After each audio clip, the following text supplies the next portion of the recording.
Hey you guys, it's Amy Gretchen. Welcome back. So in this video, I'm working on another Project Life spread, and this is from the year 2019 and it's week 31. So it's the end of July and it's beginning of August. And the kit I'm going to be using is from Ali Edwards. This is from her July Stories by the Month kit from 2021. So before I get started showing you this, showing you all the stuff in the kit, I just want you to be aware that underneath it all, I've actually got all of my photos laid out and put in place.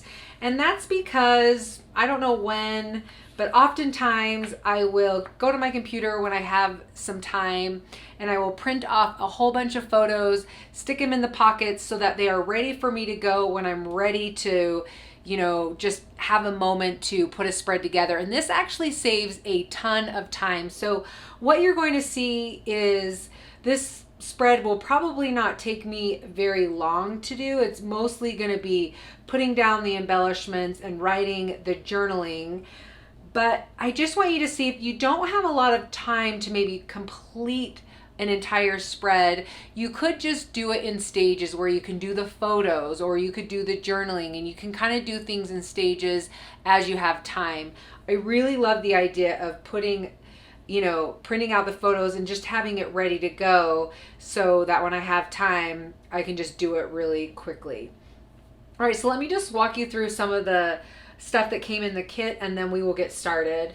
So as always, it comes with a 3x4 stamp set.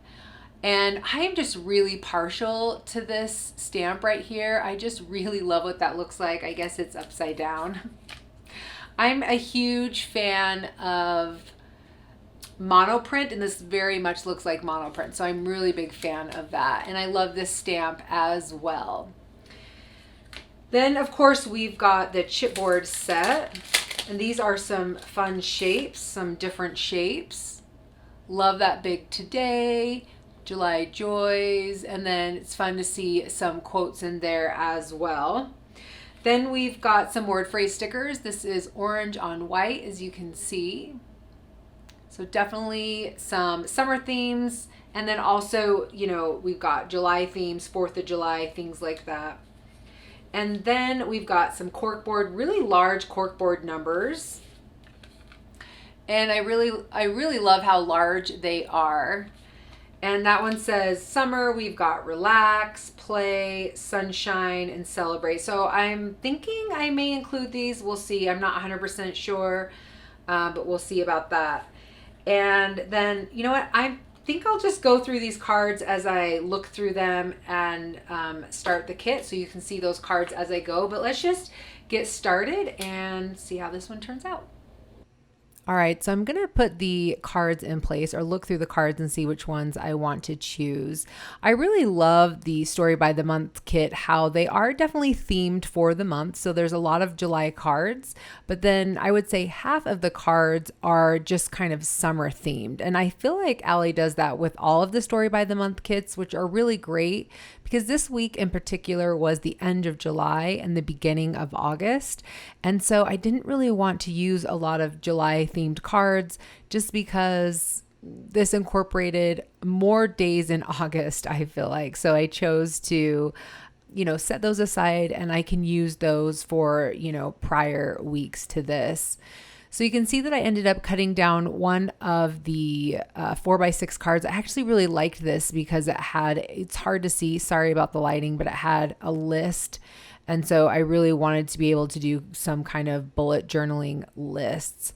And on this card, I recognized that there was a big space at the bottom. And so I was like, you know what? I could actually stamp on this. So on this stamp that came in the kit, I think it said something about details, but at the bottom it had a small little line that I really liked. Something about capturing the details of life or something like that.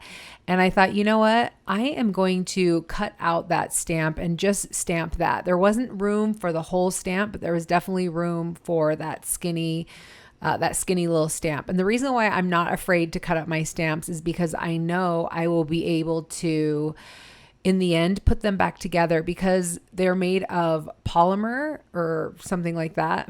Can't remember the exact substance it's made out of, but it enables you to kind of fit them back together, and they just kind of go back together like they were meant to be. So never be afraid of cutting up your stamps. Just be really careful not to actually cut the design of the stamp. Just make sure you're doing it on, I guess I would say, the negative portion instead of the positive portion of the stamp. So you can see I just got this really great stamp, and I wanted to wait until after I did the journaling just to make sure I had enough room to do it. And I barely ended up having enough room. And I ended up using Ali Edwards blue ink for that. That was the, I can't remember what the ink was called, but I will have it. I will definitely have it linked below. I don't know if you guys saw, but Ali ended up coming out with a few more inks. I'm super excited to get my hands on those colors, especially the purple and the green, and of course the red, because I think her red is a little orangey. So it's nice to have more of a red. All right, so now that I've got some of the journaling done, and I do have a little bit more journaling that you'll see me do, I am looking at these word phrase stickers and seeing which, photos I can put them on. So you can see that I now have put those large cork words or corkboard words. And I felt like I wanted to put something a little bit more on some of the photos. So word phrase stickers is really great for that, especially because it's not going to cover up a lot of your photo, but it's just going to add a little bit of interest, which I think is always really nice. And so I don't know what I was thinking. Please don't ask me what I was thinking, but these photos are all tucked inside of the page protector. So you will see me in a bit actually pull out the photos and then re-put on those word phrase stickers. I think maybe with the first one, I was like, let's see how this looks. And then I just kept going, and yeah, I'll end up having to redo my work, which is really silly, but there you go. That's what happened. And now you're going to see me redo everything. So I actually was a little hesitant in using these corkboard words because they are so large. I did not want to cover up a lot of the photos. I was actually thinking and toying with the idea of creating like a flip with maybe a transparency so that you could flip, the word would be sitting on the transparency and you could flip it up out of the way. And that way you could see, completely see the photo. I ended up not doing that. I think because the photo on the left, as you recall, the pocket is on the other side. And so it just makes it really complicated when you're trying to do a flip pocket. Could I have done it? I totally could have, but ultimately I just decided, it's not that big of a deal. And it's not like my decorating the cookies needs to be seen in its entirety. And then the summer word, I ended up just not putting it directly in the center. So it wasn't covering my daughter's face of her on the bed reading, which I just have to say makes me super happy to see one of my kids reading when I know she's not like necessarily like a big reader. So you know what? I feel like with kids, when they find a book that they love or a book series that they love, they are nonstop reading. And I remember this week, she did not stop reading. I think she read 4 books in maybe a week and a half, which was super, super cool. Okay. That was just a side note.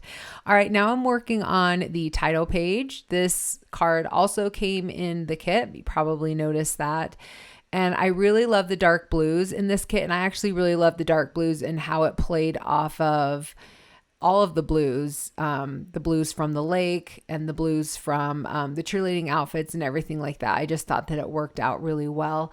Because it's dark, I decided to stamp in white. This is Hero Arts Unicorn white ink. I think it's their pigment ink. I think that's what it's called. I'll definitely have it linked below in case I got that wrong. I haven't used that or had to say that in quite a while. Oftentimes when I need to stamp in white, I will do it with embossing powder just so it stands out a little bit more, but I did not want to hassle with embossing powder this time. And I actually thought it looked really good and it stands out really well, which sometimes it doesn't do it that well. So Anyway, that is it for this week. I told you guys this would definitely be a quick one, but hopefully you're able to get some inspiration and that you have fun playing with this kit. I know that I definitely did. Thank you guys so much for being here. As always, I so appreciate it. And if you've not yet subscribed, I would love you to do so. And please give this video a thumbs up. All right, we'll see you in the next one. Bye.